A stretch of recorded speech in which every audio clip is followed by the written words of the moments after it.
Hi guys, welcome to this week's edition of Insta Jamm. I'm Ollie, the piano tutor, and today we're going to be looking at 3-note voicings. Right, so this week's lesson is more for the intermediate players. You'll need an understanding of diatonic 7th chords and how to use the circle of fifths. Right, so when we look at 3-note voicings, we take the colour notes of the chord. So by colour notes, I mean the notes that make the chord what it is. So if we look at a minor 7 chord, well, we'll take D minor 7. So if I was to play that in its fullest form, it would sound like this. So what people tend to do is they play the bass note in octaves with their left hand and the full chord with the right hand, so D, F, A and C. So this is quite a heavy sound. The chord doesn't need all of these notes in it to make it a D minor 7. So the idea of a 3-note voicing is we take the roots, the 3rd and the 7th, because these are the notes that make it a minor 7 chord. So we've got the root note, a minor 3rd and a minor 7. So D minor 7 would go from this to a much nicer sounding.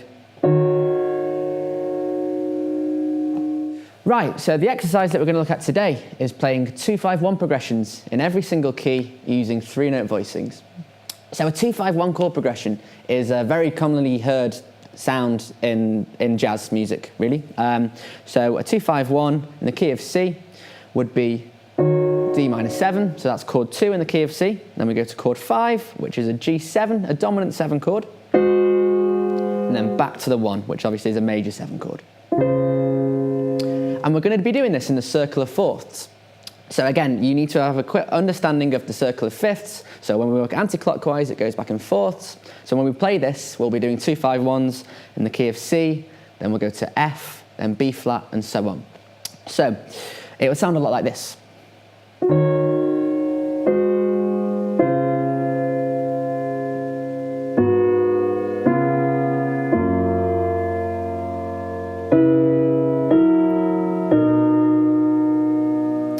By practicing this in the circle of fourths, it's a much more realistic way of applying this knowledge and using the 3-note voicings.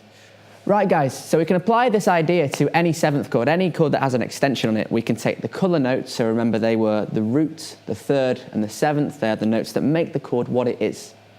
So that's very easily applicable to any other 7th chord, any other 9th chord and so on.